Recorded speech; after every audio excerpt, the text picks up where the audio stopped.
You remember their name before you remember your own locker combination. You still know the song that was playing the first time they looked at you like that. And even now, years later, when someone asks about your first real feeling of love, your brain doesn't hesitate. It goes straight back to sophomore year, to that hallway, to that person. You were 15, maybe 16, maybe 17, and something happened in your chest that you've been comparing every relationship to ever since.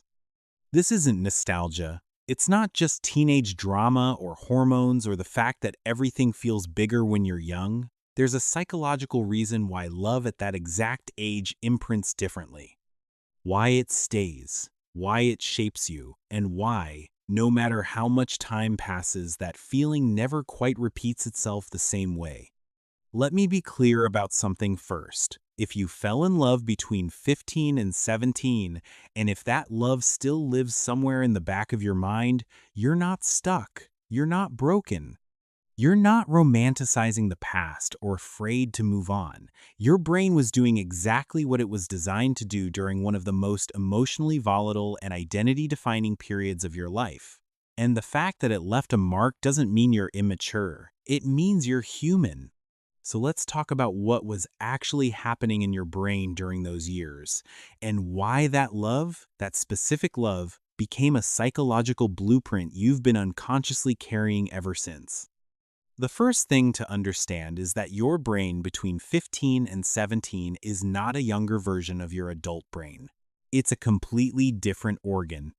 The prefrontal cortex, the part responsible for logic, consequence, and emotional regulation, is still under construction. But the limbic system, the part that processes emotion, reward, and attachment, is fully online. Actually, it's more than online, it's hypersensitive.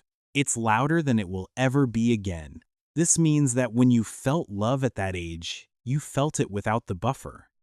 Without the voice in your head saying, let's be realistic, or this might not last, or I should protect myself, you felt it raw, you felt it completely. And your brain encoded that feeling as truth. Not just emotional truth, neurological truth. The kind that gets wired into your system and becomes part of how you understand connection. Think about it. That person didn't just make you happy, they made you feel like you were someone, like you mattered, like you were finally seen in a world that mostly looked past you.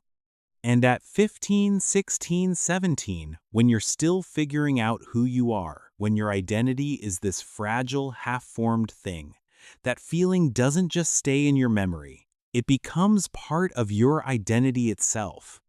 But here's the part nobody tells you. The reason first love at that age feels so powerful isn't just because of what was happening in your brain, it's because of what wasn't happening yet in your life.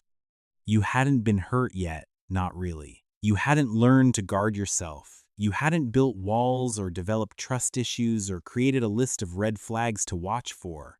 You loved without a reference point, without comparison, without fear. And that kind of love, the kind that exists before you know how badly it can end, only happens once.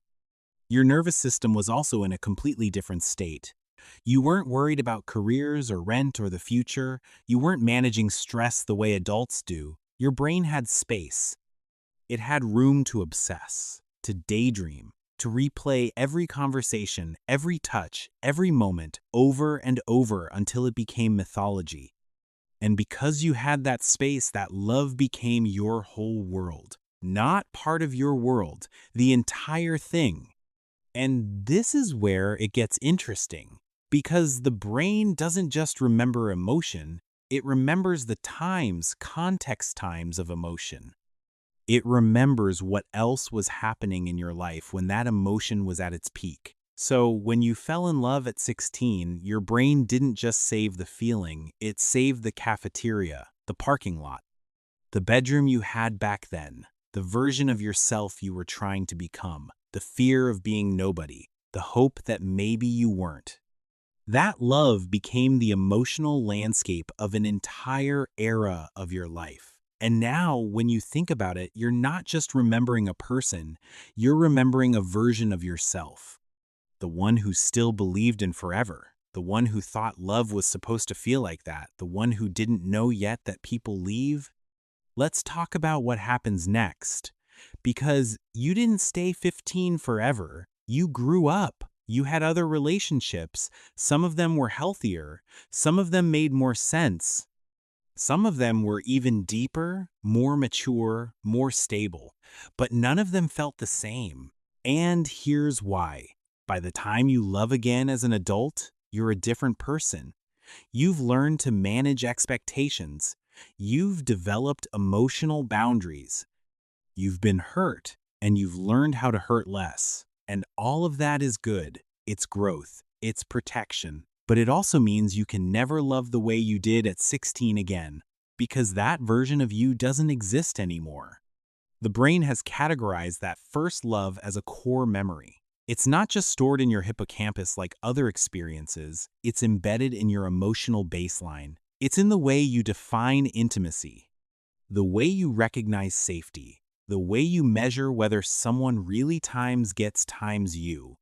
And because it was formed during such a critical developmental window, it doesn't fade the way other memories do. It becomes a reference point, a standard, sometimes a ghost. And here's the thing your brain was doing that you probably didn't realize. It was using that love to regulate your emotions. At 15, 16, 17, your life is chaos. You're trying to figure out who you are, while everyone around you is also trying to figure out who they are. You're navigating social hierarchies, academic pressure, family expectations, and a body that's changing faster than your brain can keep up with. And in the middle of all that uncertainty, this person became your anchor. They were the one stable thing, the one place where you felt like yourself, where you didn't have to perform or pretend or worry about being enough, and your brain latched onto that. It learned that love equals safety. That connection equals calm. That being chosen by someone means you're not as lost as you feel. That's not romanticization, that's survival. That's your nervous system finding relief in the middle of adolescence, which is, neurologically speaking, one of the most stressful periods of human development. Your brain was doing exactly what it needed to do. And the fact that it still remembers that feeling, that it still pulls you back to it sometimes, isn't a sign that you're stuck. It's a sign that it worked. That love gave you what you needed when you needed it most. But the brain doesn't stop there, because as you get older, as you have more experiences, the way you feel that memory changes. At 25, you might think about it with longing. At 30, maybe with bittersweet gratitude. At 40, maybe with clarity. The memory doesn't disappear. It evolves, and so do you. What your brain is actually doing is recontextualizing that love as you grow. It's not that you're stuck in the past. It's that your brain is using the past to make sense of the present. Every time you love someone new, your brain checks back in with that original template, not to compare, not to sabotage, but to orient itself, to remember what love felt like before it got complicated. And here's what that means. That first love between 15 and 17, the one that still lives in the back of your mind, wasn't just a relationship, it was a psychological event. It was the moment your brain learned what it feels like to be seen, to be wanted, to be someone's entire world. And once you know that feeling, once it's wired into your system, you carry it with you. Not as a burden, as a map. It doesn't mean every relationship after that is a shadow. It means you know what you're looking for. You know what connection is supposed to feel like. You know the difference between someone who makes you feel safe and someone who just makes you feel less alone. And that knowledge, even if it came from someone you haven't spoken to in years, is valuable. It's not holding you back. It's guiding you forward.